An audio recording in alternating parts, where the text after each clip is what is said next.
All right, it's good to be back with you this evening, and I get to talk about science again, which is fun. But it's also something that's important because, again, the secular world has given people the impression that to be scientific is to be anti-biblical, and nothing could be further from the truth. The foundations of science are really the biblical worldview. That's why it's flourished in those nations that have at some point embraced Christianity.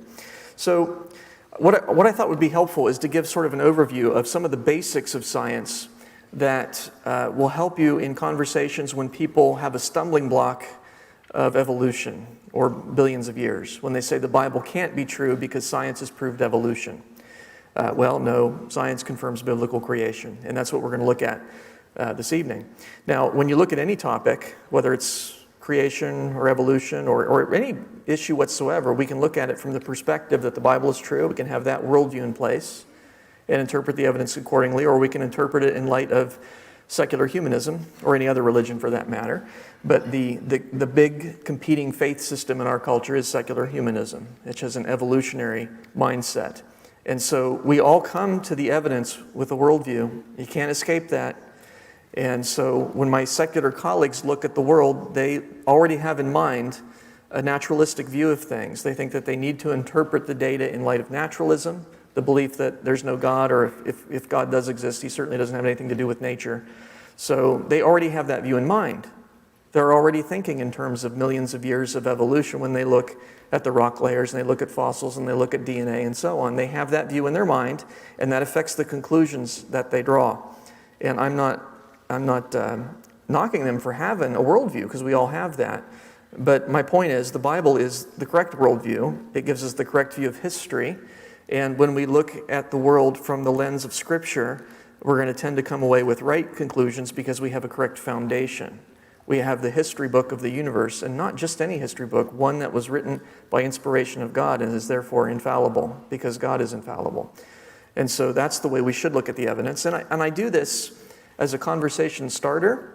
I'm not trying to prove the Bible from some allegedly greater standard of science or whatever, because there is no greater standard than the Bible. That is God's Word. Nonetheless, it is helpful to show people that the science is consistent with what the Bible teaches. It's what we would expect. And it really does challenge the evolutionary ideas when you understand the evidence. And so it's helpful as a conversation starter to get rid of those stumbling blocks so that people will actually listen when you present the gospel. So they don't have this mindset, well, the Bible's been disproved by science. It hasn't. So we're going to look at three different fields of science this evening, and from the perspective that the Bible's true, and we'll see that they make sense. We're going to look at genetics, which is the study of how traits are passed on from one organism to the next, in human beings, in animals, in plants even. We'll look at information theory, which you may or may not have heard of, but it's a fascinating topic and very confirmative of biblical creation. And then we'll look at geology, things like rock layers, as well as paleontology, the fossils that are found within those rock layers. So let's jump in and start with genetics, the study of heredity, the study of how traits are passed on from one generation to the next, the study of how animals change. Do animals change? Let's take a look at dogs, for example. Do dogs change? Yeah, dogs change. What do they change into? Dogs, yeah. Yeah, dogs do change into dogs. You can get the different breeds of dogs by selectively breeding their ancestors and so on. That's how that happened. But they remain dogs. They always will be dogs. They always were dogs, and they're dogs now. But you can get different breeds. That's not evolution, that's just dogs. Now, we would expect that because the Bible indicates that God created organisms after their kind, or after its kind. That phrase is used 10 times in Genesis. We better take that seriously. And so there's no doubt that organisms reproduce according to their kind, because when the flood account occurred, God brought 2 of each kind aboard the ark to preserve life. So that apparently is the reproductive limit of an organism. So cats are a different kind than dogs, but you can get lots of variations within a kind. Kind is not the same thing as species. That confuses some people. Some people say, well, there are no new species or things like that. That's not really true. You can get different species from a common kind, but they're the same kind. A group of mosquitoes is perhaps isolated from its ancestors and for 100 years, and then when they bring the mosquitoes back to try to breed them with the ancestral line, they can't interbreed anymore, and so they're classified as a new species. They're still mosquitoes, and they're always going to be mosquitoes, unfortunately. So kinds remain the same, but you can get variation within a kind. You see, a lot of times evolutionists will misrepresent what it is that creationists teach. Now, whether this is deliberate or just out of ignorance, I don't know, but it is very common misrepresentation to say, well, creationists teach that God created all the species as they are today. That is not true. This is a misrepresentation of what we believe. Sometimes they'll say, even in their current locations. That's not a biblical teaching. Now, the animals are the same kinds. They haven't changed kinds, but you can get different species and you can get different breeds. So this is a misrepresentation of what it is that creationists teach, because it's not what the Bible teaches. Rather, we would teach, along with Scripture, that there is variation within a kind. God created animals with the ability such that their descendants would have slight differences from themselves, but only within certain constraints. And so they remain the same kinds, but there is quite a bit of variation within a kind, and yes, you can even get different species. And so animals are not exactly the same today as they were at creation, and that's by design. Poodles, for example. I don't believe there were poodles in the Garden of Eden. It was a paradise. They're not going to have poodles in it, okay? Now, there were dogs back at creation, but not poodles. That's just one of these aberrations that has happened more recently in history. Some of the kinds have gone extinct. We don't have the dinosaurs anymore. There are some kinds where one variety has gone extinct, but other varieties remain. Mammoths are extinct, but elephants remain. We think they're part of the same kind. The elephant kind includes the mammoth, and so they're one of those branches that went extinct in the past, but other branches, you have the African elephants and the Indian elephants today. Now, in the evolutionary worldview, there really aren't kinds. All organisms are supposed to be descended from a common ancestor over billions of years. That common ancestor is something like a bacterium, a microbe of some kind, that as it reproduced, slight variations produced a different and more complex critters up to you and me and everything else. And so in the evolutionary worldview, you are related to broccoli. And I mentioned that one time. I was speaking to a group of atheists, and I mentioned that. I said, you realize in your worldview, you believe you're related to broccoli. And one of them came up afterwards and said, weren't you kind of making fun of us for saying we believe that we're related to broccoli? And I said, but isn't that what you believe? He said, well, yeah. I said, well, there you go then, right? I mean, if it sounds awkward, don't shoot the messenger. I'm just reflecting back to you what you claim to believe. If it sounds silly, maybe reconsider your belief. In any case, I don't believe we're related to broccoli. I do believe we're related to each other. We're all descended from Adam and Eve. The funny thing is, some evolutionists will say, oh, you believe we're all descended from two people? I say, you believe we're descended from one bacterium. I mean, my belief is reasonable because people beget people. That makes sense. But in any case, to see which of these is consistent with science, we need to look at DNA. That's a very long, basically a molecule that exists in your cells, the cells of your body, in the nucleus of those cells. And it looks a bit like a twisted ladder. And on the rungs of that ladder are nucleotide base pairs. There's 4 different varieties, and they're abbreviated by the 4 letters you see there, C, G, A, and T. And on a given strand, you don't know which letter is going to come next. They can come in any order, but the other strand always has the opposite codon. So C's and G's always pair up, and A's and T's always pair up. But on a given strand, you don't know which letter is going to come next. And based on the ordering of those letters, it spells out the instructions to make all the proteins that make you, which is amazing if you think about it. So in the same way you could spell help with beads on a rope in Morse code, you could write a book in DNA if you know the language. And that's the language that God used to write the book that makes up you, your physical characteristics, perhaps even your personality to some extent. And so the reason that we all have these little differences in our physical bodies is because we have little differences in our DNA. Of course, a lot of our DNA is the same. And so we have 2 eyes and 1 nose and 2 ears and so on. We have those things in common, apart from damage of some sort. But in any case, that's it. I mean, we think we're impressed by getting all this information like on a Blu-ray, and that is cool. But God put the information to make you on a molecule. That's really cool. That's amazing. You have 2 sets of DNA. You get 1 set from Dad, 1 set from Mom. They had 2 sets of DNA. And so on, back to Adam and Eve. They had 2 sets of DNA as well, given to them by God. And it's the combination of the different genes on those 2 sets. A gene is a section of your DNA that controls a trait. So you have a gene for, 1 or more genes for eye color, genes for skin color, and so on. And it's actually the combination of the DNA instructions you get from dad and those that you get from mom that determine your traits. And so when mom and dad have kids, the kids get only half of the DNA from each parent to make up a full set, and you don't know which of the two genes you're going to get, which strand. So it might be that one from dad, that one from mom. The first child gets that, and then those ones, you don't know in advance which is what it's going to be. And that child has certain characteristics. The next child will get different sets, because we don't know in advance which one you're going to get. It seems to be random, but in any case, that's why when you have kids, they have certain things that they look similar, and certain ways that they're a little bit different, because they have a different combination than their parents. So all the information to make up all your traits you got from your parents, but you have a unique combination. And therefore you have some things where you look a little like your dad, some things you look a little like your mom, and some things you're like, where did that come from? Well, it was still in your mom and dad, it just wasn't expressed. And the way to, maybe one way to look at this would be with blood type. So you have the different blood types there. With blood type, there are 3 possible genes called alleles. There's A, B, and O. And A and B are dominant. Maybe you remember doing this in school. I know millions of years ago for some of us, but anyway. A and B are dominant, O is recessive, and so if you have A and an O, the A wins, and your blood type's A.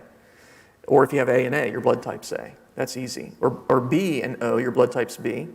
If you have A and B, they're co-dominant, and your blood type is AB. The only way to have blood type O is to have both O alleles. And so that's how you have those are the 4 different blood types in human beings. And the cool thing is, if mom has blood type A and dad has blood type B, and suppose it's what we call the heterozygous A, where you have O and A, and heterozygous B, O and B, then the children could have any possible blood type, because they could get the O allele from dad, the A allele from mom, and have blood type A. They could get the B allele from dad, the O allele from mom, have blood type B. They could get A from mom, B from dad, have AB, or they could get the O from mom, the O from dad, and have blood type O. And so that's why, it is possible for a child, whose mom has blood type A and whose dad has blood type B, it's possible for the child to have blood type O. That can happen. You still got the information from their parents, but they have a unique combination. And that's an ingenious way of encoding all the different information to make the different varieties of traits that we see in human beings. In the number of different possible combinations, if you just take 2 parents, mom and dad, the number of unique children that they could have statistically before they would get a repeat is greater than the number of atoms in the universe. It's an ingenious way of encoding an enormous amount of information, because it's the combination. The number of combinations is enormous. And so so all the information to make every trait in this room was encoded into Adam and Eve. And we can see how that works now. It's the same way with skin color. We basically have the same skin color, brown. It's just a question of how much do you have. The skin pigmentation, there's a pigment, melanin. There's a couple different forms of it. There's a gray form and a yellow form, but we're just looking at the gray form here. If you have a lot of that melanin, if you have the capital letter genes there, then your skin is very dark. You produce a lot of melanin, and it's widely distributed in the cells. You have very dark skin. If you're in the lower right box, you don't produce a lot of melanin. You have very light skin. If you're somewhere in the middle, again, you sort of have medium brown. Now, if somebody in the lower right box who is bright white marries somebody who's in that box, so they have very, very little melanin, very, very light brown, then their kids are going to be in that box too, because only the lowercase letters are available, you see. And so that would be the homozygous situation, where you've lost the ability to produce variation. And likewise, if somebody in the upper left gets married to somebody in the upper left, their kids are going to have very dark skin, because only the capital letters are available. And likewise with anyone on the diagonal, if you marry someone in that same box, your kids are going to be in that box. But if you're off on the other diagonal, like if you say somebody in the upper right who has big A, big B, little b, and they get married to somebody in that box, their kids could have any skin shade from very light to very dark. And so we think Adam and Eve probably had a middle brown skin color, because that's one way to do it. There are other ways to do it. But in any case, and there are places in the world today, certain places in India, where people will sit down at the same dinner table, and brothers and sisters, some will be very, very light complected, others very, very dark. That's how it works. So you see, you can get all the different features that we associate with ethnicity or things like that. We're all one race. We're all descended from Adam and Eve, and all these things are explainable in terms of genetics. We're going to look at dogs, because dogs have a lot of variation built into their genome, their DNA. And we can see how that works by the different combinations of genes. You can get many, many different traits. But it's not evolution, and that's the point. So if something like bacteria were to evolve over billions of years of reproduction, mutations, natural selection, and so on, into something like a horse, then at some point it would have to gain new instructions in its DNA, because you see, a bacterium has instructions to make a bacterium. A horse has a lot more instructions. It's got some of the same ones that a bacteria has because it uses some of the same proteins.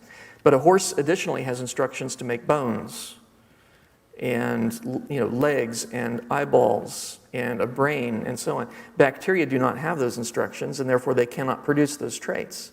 So a horse has a lot more instructions in its DNA. It's not just that it has more DNA, but it's got unique instructions that the bacteria lack. So it seems to me, if horses are descended from bacteria, at some point they had to gain new information in the DNA. Is that pretty clear? Because a horse has a lot more information, bacteria has less information. So at some point you have to gain information. In order for evolution to be possible, you must increase the information content in the DNA. If you're not doing that, you can't ever get a horse from a bacteria unless you add new instructions, because the horse has instructions the bacteria lack. I'm saying that a few different ways because it's important, because the processes that we observe in nature do not increase the information in the DNA. And we'll look at some of those. And so they are therefore anti-evolutionary by their nature. They're in the wrong direction. Animals do change, but they change in a way that would never lead to evolution. Because in order for evolution to happen, you have to increase the information in the DNA. Processes like natural selection reduce the information in DNA, or perhaps neutral. They don't increase it. Natural selection is a true principle. Darwin tried to trick people into thinking that natural selection is the same as evolution. And so if you believe one, you have to believe the other. Kind of a bait and switch fallacy. But no, natural selection is true. It's not always pleasant, but it is true, and it never leads to evolution. Here's why. Suppose you have two dogs, and suppose each dog has a gene for short fur and a gene for long fur, and suppose those genes have a combined effect, so each dog has medium-length fur. Now, this is simplified, but the basic genetic principles here are true. And so those dogs fall in love, and they have pups. Some of the pups are going to get the short gene from mom and the short gene from dad. They're going to have short fur. Some of the dogs are going to get the short gene from one parent, the long gene from the other. In fact, statistically, 50% of the offspring would have that combination, and they would have medium-length fur just like their parents. And then some dogs are going to get the long gene from mom, the long gene from dad, and they're going to have long fur. So in one generation, we've seen a great deal of variation within a kind, right? Because we now have 3 varieties of dogs when we started with just the one variety, just the variety with medium-length fur. Now, there's no evolution so far because we haven't gained any new information. In the parents, we had information for long fur, short fur, and by combination, medium fur. And in the combination of the offspring, we have short fur, medium fur, long fur. All right? So there's no increase in information yet. Well, how does natural selection kick in? Well, suppose the environment gets very cold. And so the dogs now that have the short and medium length fur, they don't do so well in a cold environment. Okay, the dogs that have the long fur are well insulated. The dogs that don't have the long fur, sadly, they die. Yeah. Now, I didn't say natural selection was nice. I just said it was true. And so, in any case, maybe they're able to find shelter, but they're not able to spend as much time going out and finding a mate and reproducing. And so, over time, the population will shift to where the only dogs that are left are the ones that have the longer fur. The other ones have been removed because they didn't have traits suitable to survival in that environment. Now, the long-furred dogs go off and they find other long-furred dogs that have survived. And so when they have pups, what are their pups going to have? Long fur, because that's the only possible combination now. And so the other two varieties of that kind are gone. And so you see, we started with information for long, short, and medium. What do we end up with? Just information for long. We haven't increased information, we've reduced it. Natural selection can only remove information by the death of the organisms that carried information that produced traits unsuitable to that environment. It doesn't increase information.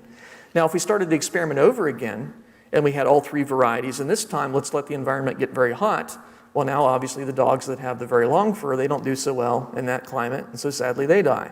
The dogs that have the shorter fur, They do very well in a warm environment, so they find other dogs that have survived in that warm environment, and the only dogs they can produce at that point are short-furred dogs. And so, again, this is not evolution. It's in the wrong direction. Evolution is about increasing the information in your DNA. Natural selection removes information in your DNA by the death of the organisms that had that information. That's all it can do. Or it's perhaps neutral, but it can't create new information.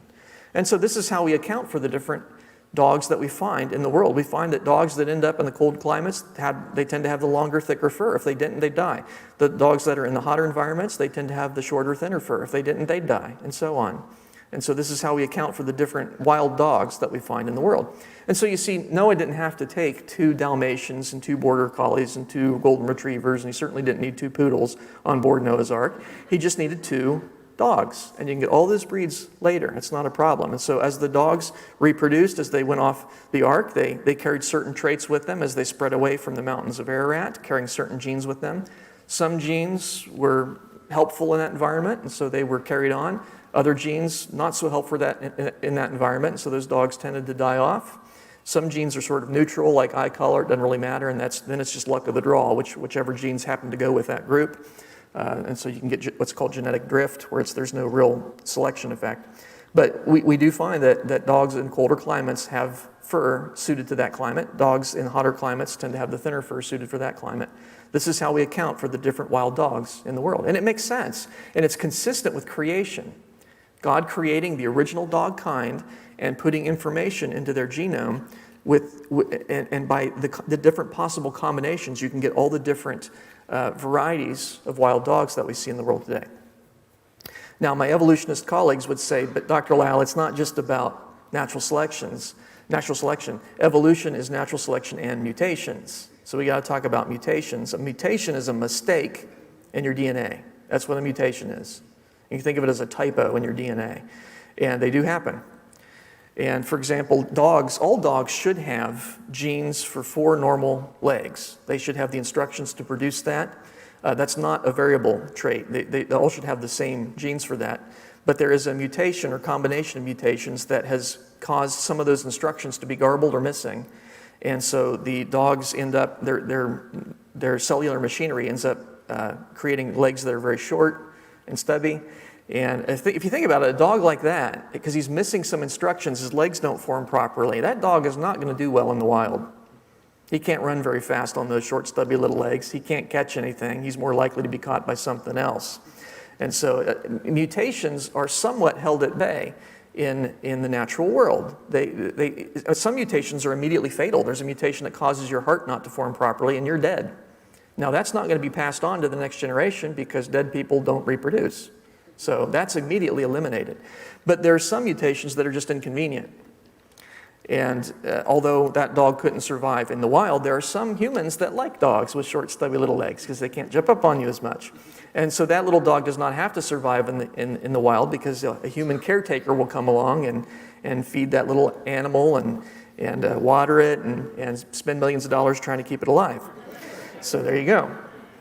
That's why domestic breeds of dogs are full of mutations. There are a lot of domestic breeds of dogs that couldn't survive in the wild, but because they have a human caretaker, they don't have to survive in the wild, so the mutations accumulate. And there's a mutation that causes a dog's snout not to form properly. A dog's supposed to have a long snout, and that helps with its ability to smell, basically. But there's a mutation that causes the snout to be short, but the lower jaw was still designed for the longer snout. So the dog has a horrible underbite, and the skin that was designed to fit the longer snout hangs off the side, and some people think that's cute. You think the dog says, gee, I love having my nose stuffed into my face. That's great. That's all because he's missing some instructions. His snout hasn't formed properly, unfortunately. Poodles, for example, have some problems. I'm not anti-poodle, they are cute, but they do have some problems. They make the point. They have a number of mutations that have accumulated in their genome. One of the mutations that a poodle has is its hair growth regulator gene. It's damaged. And so they can't, most dogs, the fur will grow so long and then it falls out and it's regulated by a gene. With a poodle, that gene's damaged and so their hair grows forever. Now that dog could not survive in the wild. Trying to drag all that hair behind it, end up with a big poof ball, it's not going to work. Human beings who have poodles know you have to give them a haircut every now and then, right? Otherwise, the hair can get in their ears, and they can get infected, and then go deaf, or can get in their eyes, and then go blind, and so on. Poodles have lots of problems, either as a result of a mutation or a secondary result of something that the mutation causes as a secondary effect. So that's why you do have to spend millions of dollars trying to keep these little things alive. But that's how we account for the different breeds of domestic dogs. It's just the original information that God put in the genome and mutations, mistakes that have crept in, and that's how we account for the different varieties of domestic dogs that we see in the world. But it's not evolution because it's in the wrong direction, isn't it? You see, you start with the more wild kinds of dogs. And we think, by the way, that we think the dogs that were on Noah's Ark would have been more like the wolf kind because they still have a lot of heterozygosity, big A, big B, little b. You could theoretically take wolves and selectively breed them and get different breeds of dog that we have today or something very similar to that. Theoretically, you could do that because they still have a lot of that information. The more you domesticate the dogs, the less variety of information you have. And so this is not evolution because evolution is about an increase in information, and natural selection and mutation simply reduce the information. Mutations just reduce it even faster by corrupting the instructions there. They don't gain brand new information. When I'm explaining this to youngsters, I like to say that the information in your DNA is like jelly beans. And so the wild kinds of dogs, lots of information, and so they can produce lots of different varieties of offspring. But as you selectively breed those animals, you get down to the poodle, and then that's kind of it. You're kind of done at that point. So very little information left. Another way to think of it is you can think of the wild kinds of dogs like a Rolls Royce, the top of the line automobile. It's got a lot of extra features on it you don't really need. Windshield wipers on the headlights. I mean, that's cute, but you could live without that, right? It's just a cool little extra feature. Now, the car that I rented on this trip, it's a Kia. And there are no extra features on a Kia. You remove one part on a Kia, it doesn't work anymore because it's the bottom line of the automobile world. My apologies to any Kia owners, but it's kind of true. They're kind of the poodle of the car world, so there you go. Now, could you ever turn a dog into a cat by removing jelly beans? And the answer is no, because a cat has different information. It's got Jolly Ranchers down there. It's a different creature. You can't get new information by removing information, and that's all mutations and natural selection do. They remove information.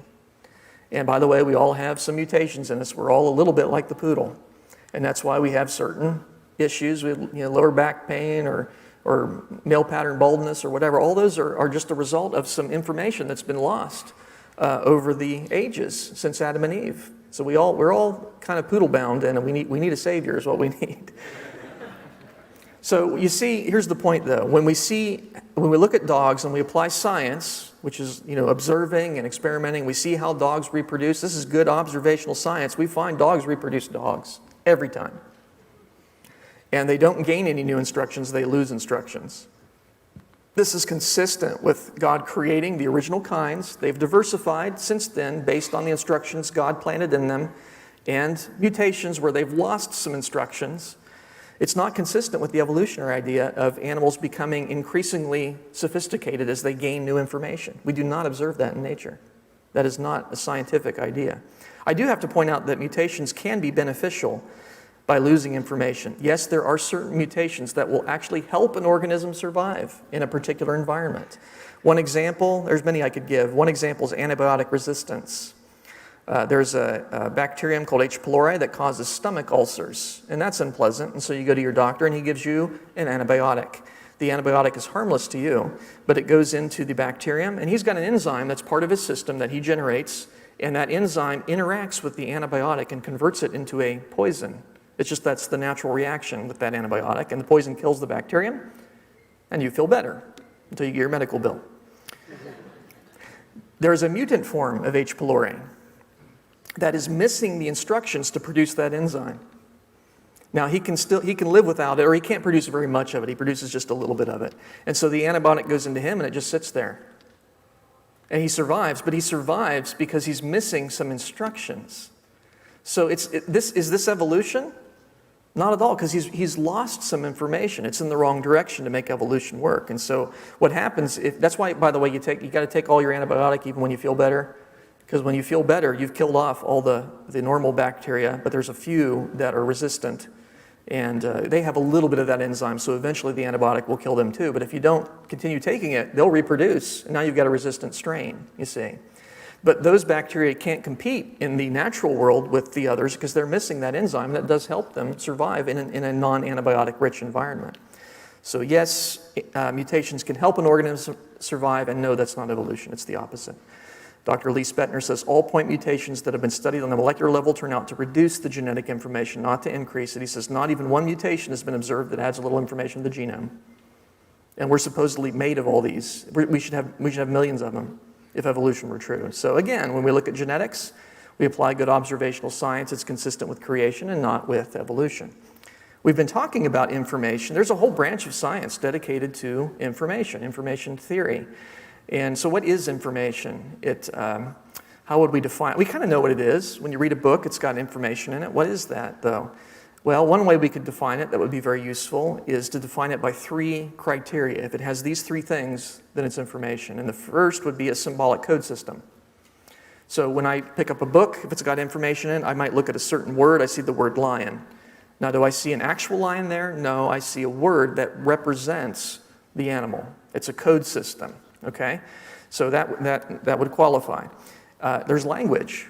When I pick up a book and read it, the words are organized into sentences and paragraphs and so on in a meaningful way. And so there's a language system. There's rules of grammar and syntax and so on.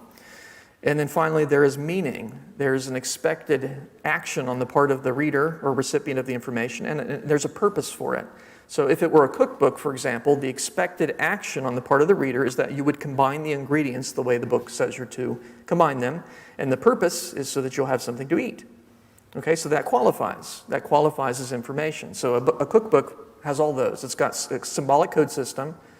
You know, mix this amount of sugar with this amount of whatever. It doesn't have actual sugar in there. It's a code system. This stands for something else. It's language, probably English, but maybe you can read a cookbook in a different language, that's fine. And then there's an expected action and intended purpose on the part of the recipient. So those are your 3 criteria for information. Got it? Code system, language, meaning. So could this be information? Could be. It looks like there might be a code system there. Is there language? Well, it looks like it's organized into sentences, right? So it looks like there probably could be language there. Is there meaning? That's the tricky one. Because the only way we could know for sure if it has meaning is to be able to translate it. But fortunately, I know the translation. And it does have meaning. This is actually Genesis 1:1 through 5 in the form of icons. You see, in the beginning, the clipboard, in the beginning, God created the heaven and the earth, and so on. And so it's interesting. So that it does qualify as information because it's got a code system, right? It's a symbolic code system. It's got language, and it's got meaning. It's telling us how the universe came into existence. Now, whenever you have information, certain laws of nature will apply. Just like when you have energy, there's the law of conservation of energy. We talked about that this morning that says you can't create or destroy energy. Energy is always constant. Likewise, there are laws of information. And one of the laws of information is that it never generates by itself in matter. Information doesn't just accumulate by chance. Dr. Werner Gitt, one of the world's experts on information theory, says there is no known law of nature, no known process, and no known sequence of events which can cause information to originate by itself in matter. Okay, so information doesn't just generate itself. Where does it come from? Well, ultimately it comes from a mind. Now, a non-mental process can copy information. A Xerox machine can copy information, but it can't create brand new information. Only a mind can do that. And that's, again, apparently a law of nature. When its progress along the chain of transmission events is traced backwards, every piece of information leads to a mental source, the mind of the sender. And so if you pick up a book and it's got information in it, that information originated in a mind. You can be sure of that if it fits those 3 criteria, okay? Now, that particular book might not have been written by somebody. It was probably made by a machine, but where did the machine get its information? From another machine? Maybe it was copied in a Xerox machine at some point, got its information from a computer or what have you. But ultimately, it originated in a mind. And that makes sense, doesn't it? Of course, if you pick up a book, you wouldn't say, well, this was probably produced by an explosion in a typewriter. If it's got meaningful information, you would assume that there's a mind behind it. Now, that's very interesting because what do we have in DNA? Information. The information to make you. How did you get it? Well, it was copied from your parents. And that copying process is purely chemical. There's no intelligence there. But where did they get the information? It was copied from their parents and so on, all the way back to Adam and Eve, who got it from the mind of God. And so you see, information theory is consistent with creation. It is not consistent with evolution. Because evolution would have the information in your DNA gradually accumulating by chance, by non-mental processes. And that's never observed in nature. So evolution, as far as we can tell, violates the law of nature and is therefore not possible by scientific standards. And by the way, evolutionists know in their heart of hearts that information does not come about by chance. I tested this a few years ago. I put up this article on my website, and it's called On the Origin of Articles. And the article itself is supposed to convince you that articles do not have authors, but that they are simply the accumulation of typos. Yeah. So the idea is that articles probably started as a single word, maybe even a single letter. And as that was copied, occasionally there would be a miscopy and it would gain an additional letter or word. And of course, most of those would make the article worse, and so those are thrown out. But occasionally, a mistake might make the article better, and so articles become better and longer over time. That's how articles come about. They're not written by anybody. They come about as a collection of typos that are not rejected. And the interesting thing was not so much the article, but the responses I got to it. Because you see, the evolutionists chimed in and they said, "We know you wrote this, Dr. Lau. That's just silly." And I said, "What? How do you know? Did you see me write it? Oh, you're just taking on faith? Oh, that's interesting. Okay. But we know you. We could check out the IP address and see you posted it. Hey, I admit to posting it. When this thing evolved on my computer, I couldn't help but share it. It was too good, right?" And so I was playing the part of an evolutionist. It was kind of funny, and I used the same kind of arguments on them. I'd say, "You must be one of those authorists that believes in authors, and if you want to believe that, that's okay, but keep it in church, man." And anyway, it was interesting. Now, they could very easily have refuted me. They could very easily have said, "We know you wrote that, or somebody wrote it, because it has information in it," and I would be refuted. Because information never comes about by chance. It always comes from a mind. But not one of them used that argument. You know why? Because they have to give up evolution. Isn't that interesting? People would rather be absurd than give up evolution. And that shows you that it's a spiritual issue. It's not ultimately an intellectual issue. So anyway, let's move on to geology. And one of the myths we have to blow up here is that we know these rocks are millions and millions of years old because of radiometric dating. And people have almost a mystical view of radiometric dating, you know, that scientists can measure the age of a rock. They just pull up the rock, they scan it with their tricorder, it measures the agicals and tells you the age of it. And that's not the way it works. That's not the way it works. It's based on certain assumptions. I want to take you through some of these rather quickly, but just kind of hit the highlights. So the way radiometric dating is supposed to work is based on certain kinds of atoms that are radioactive. So we're all made of atoms, protons and neutrons, and then the electrons circle around. And some atoms are radioactive or unstable. It means the same thing. And that means that they would rather be a different atom. And so they will eventually eject either a combination of protons and neutrons, or one of the protons or neutrons will convert, ejecting an electron or positron. In any case, they will change into another type of atom. Now, only a small fraction of atoms in nature do this, and particularly the heavier ones like uranium. So you're not going to change into anything in the next 24 hours, okay? But your atoms are mostly stable, so there you go. But there are certain atoms like uranium, and you don't have to do anything to it. Just after a while, it will spontaneously change into thorium-234. And that's also unstable. It will change into the next one in the series, which will change into the next one, and so on, all the way down to lead-206. Lead-206 is stable. It's perfectly happy to remain lead-206 forever. But these other ones are unstable, and they will decay. And the interesting thing is, you don't know which atom is going to pop next, which one's going to change into the next atom. But if you have enough of them, you know that after a long period of time, a certain fraction of them will have changed. Statistically, you can predict over time how much of the substance will have changed from uranium into lead. It's kind of like popcorn. You don't know which kernel's going to pop next, do you? You have no idea. But you do know after about 2 minutes in the microwave, your popcorn's done. They've all popped, okay? It's the same way with uranium and lead, except the rate at which uranium changes to lead atom by atom is very, very slow.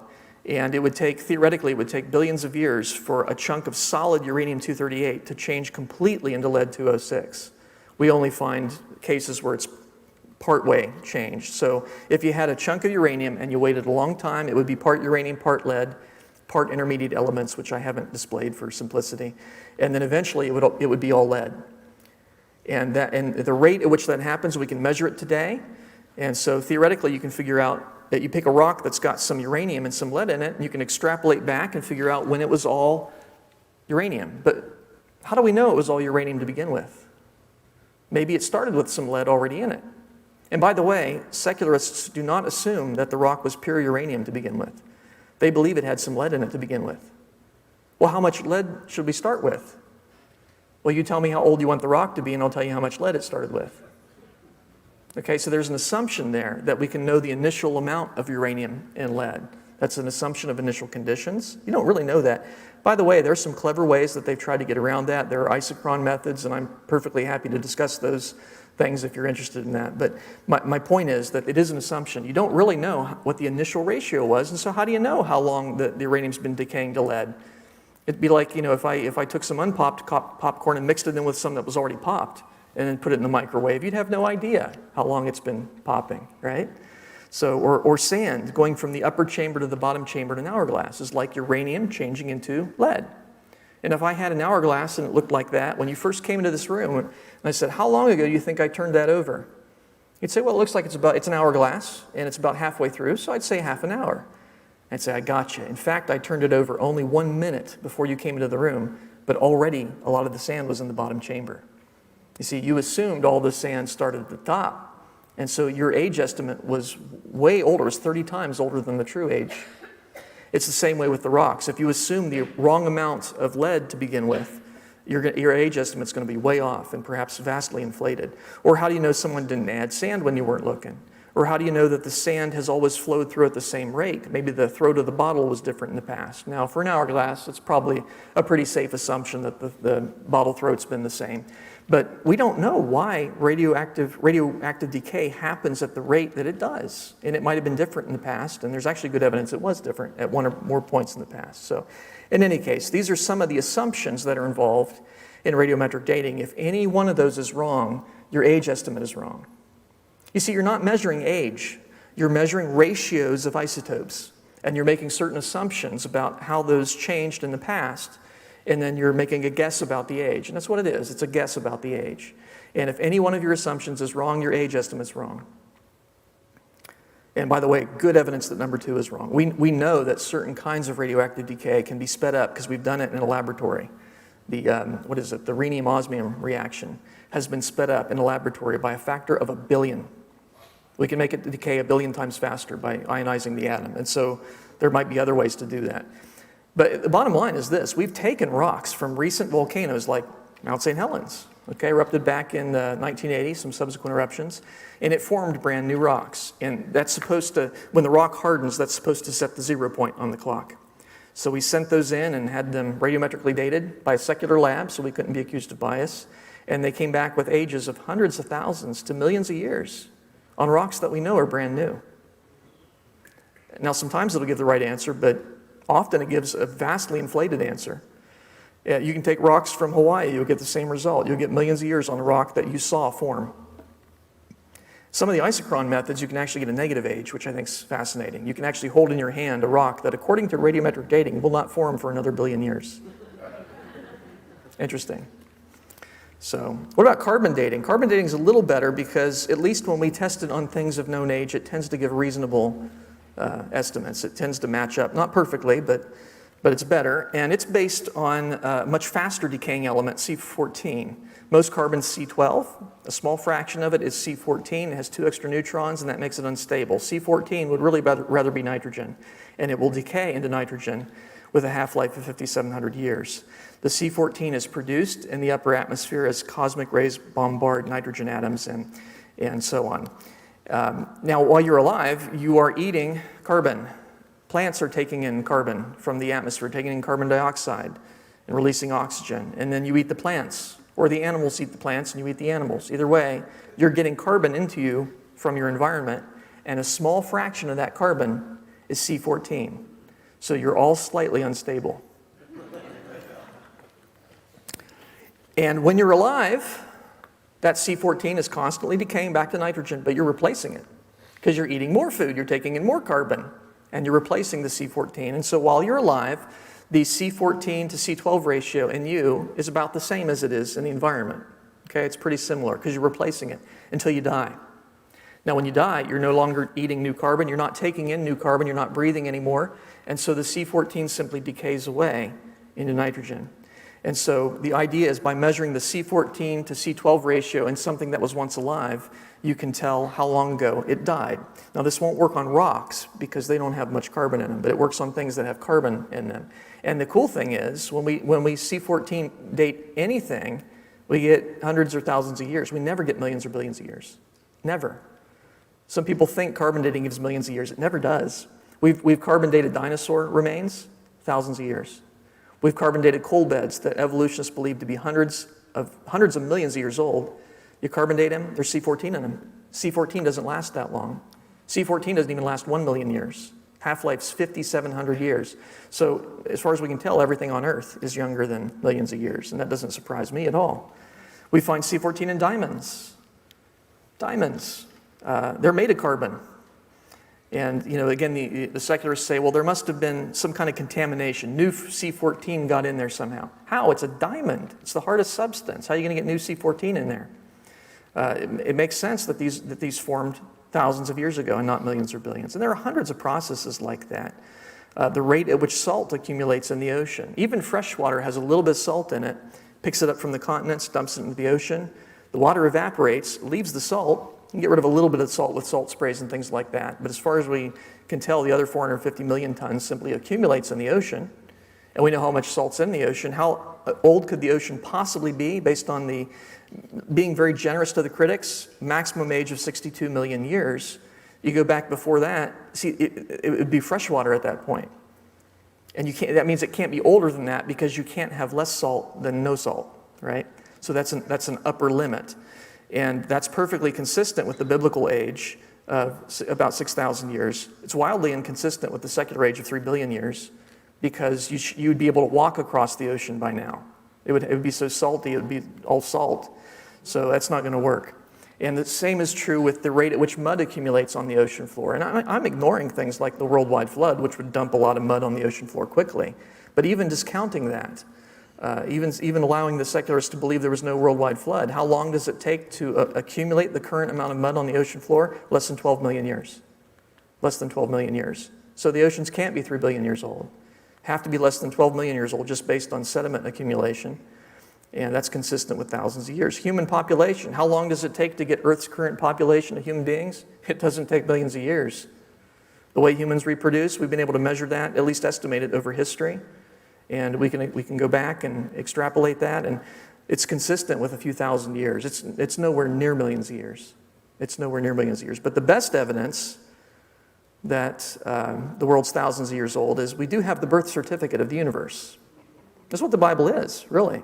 You can make all the guesses you want, but we have an eyewitness who says he created in 6 days, and he never lies, and he knows everything. So there's no doubt about that. The secular scientists say the Earth's billions of years old, take my word for it. God says I created in 6 days, take my word for it. That's what it comes down to. What about these fossils that we find? I was always given the impression that fossils form slowly over millions of years. They don't. This is a fossil ichthyosaur. It's a marine reptile. Lived, according to the evolutionists, millions of years ago, at the same time as the dinosaurs. This guy, though, must have been killed and buried rather quickly because you see the baby ichthyosaur being born there? This thing was killed, buried, and fossilized in the process of giving birth. So and you can even see some of the stomach contents that fossilized, actually. So most things don't become a fossil. Most animals that die never become a fossil. And I've been picking on dogs, we'll pick on cats now. Here's our dead cat, Earl, and we're going to watch him slowly fossilize over millions of years, because that's how it happens, right? So don't touch. Day 1, dead cat on grass. Day 3, smelly dead cat on grass. Yeah. Day 9, very smelly dead cat on grass. Day 20, parts of Earl missing. Day 38, more of Earl missing, and finally Earl's missing. And you know that happens. You've seen animals that have been killed by the side of the road. They don't slowly turn into statues over millions of years. They decay. They're recycled back into the environment. They're picked off by scavengers and so on.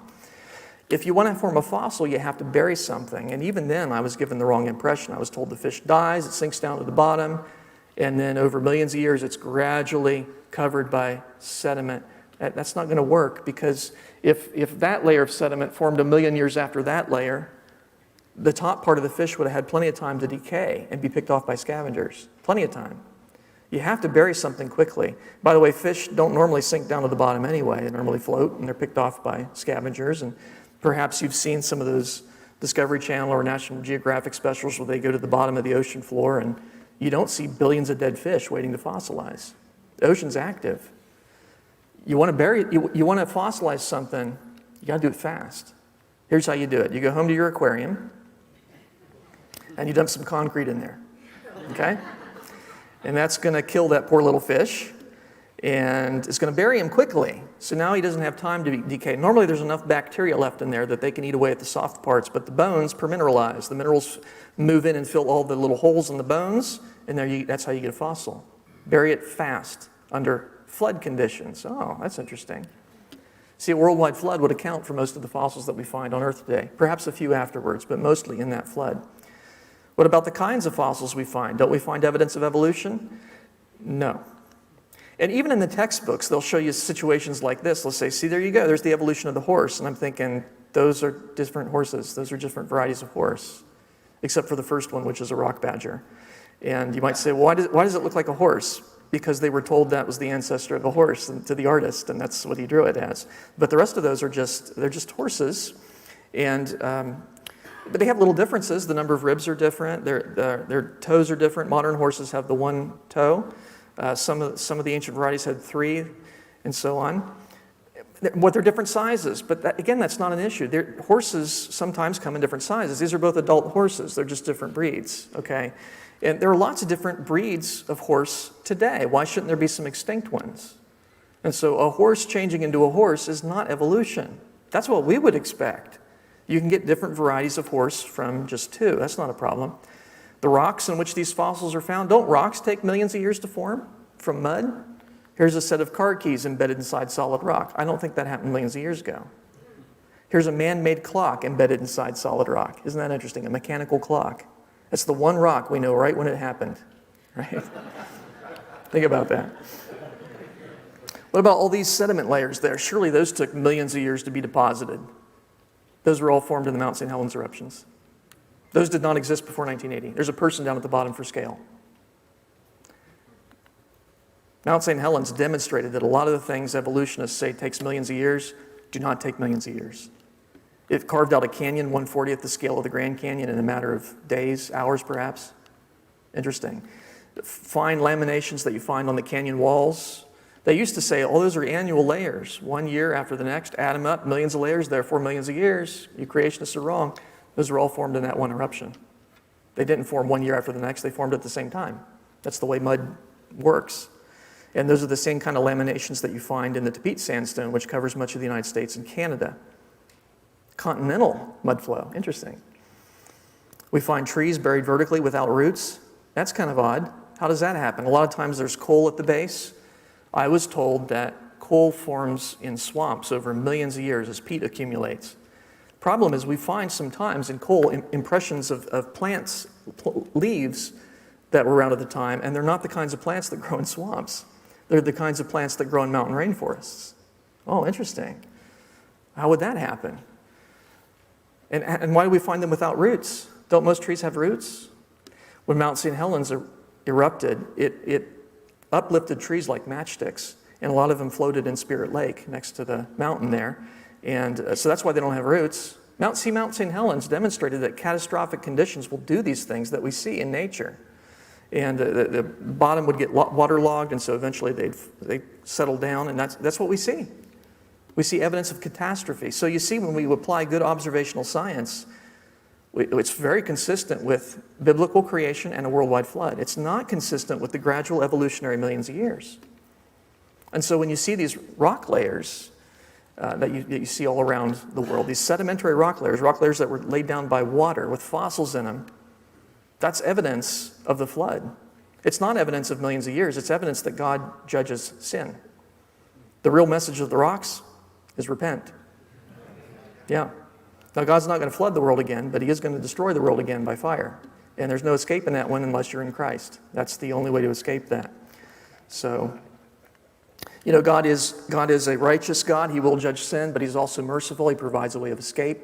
In Noah's time, that was the ark that provided physical salvation for Noah and his family and to every air-breathing land animal and birds. I think it's interesting. God is the one that closed the door on the ark. God's the one that decided time of mercy is over, time of judgment begins. And we don't know what that'll be for each one of us. That's why today is the day of salvation. If you haven't trusted in Christ as your Savior, you need to do that. You need to repent of your sins and trust in him. We've seen that the science is consistent with what the Bible teaches, and so there is no excuse for denying Christ as Lord.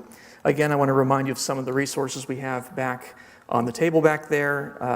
I won't go through all of these. I did them this morning, but I will point out Understanding Genesis is a very powerful resource to show you how to read the Bible and how do we know that it really means what it says, because there are poetic sections of the Bible. How do we recognize that? And can Genesis be read as a poem? And the answer is no, but if you want to see the reasons for that, that book will help you with that. A number of DVDs, Understanding Genesis, the DVD, showing you how Christian doctrines are linked back to Genesis, back to creation. The presentation I did this morning, we have that on DVD as well. Discerning Truth answers the top 10 logical fallacies that evolutionists commit when they try to argue against creation. There are no good arguments against creation, but people will use a fallacy. A logical fallacy is a common error in reasoning that often persuades people, but it's an error. Worlds of Creation. This is a neat one too. This takes you on a tour of the solar system, and we look at actual images and computer renderings made from those actual images of the different worlds that the Lord made. And they're beautiful, and they're evidence of the recent creation of the solar system and not billions of years of a nebular collapse. So what else? Dinosaurs is this is a good one for youngsters. They often want to know how dinosaurs fit into the Bible. In fact, I'll be teaching the youngsters tomorrow morning on this topic, so that's a fun one. And Secret Code of Creation as well, showing you how God has built beauty into numbers. It's amazing. So anyway, check some of those out. We do have a few Physics of Einstein left. We've run out of a lot of stuff, but if you want to back order it, pay for it now, we'll ship it to you for free. So that's just for this conference, okay? And do sign up for our monthly newsletter. How many of you are now signed up for the monthly newsletter? Okay, that's far too few. The rest of you need to repent of your sin and sign up for the newsletter. And make sure you put your email address. And do check us out on the web as well at biblicalscienceinstitute.com.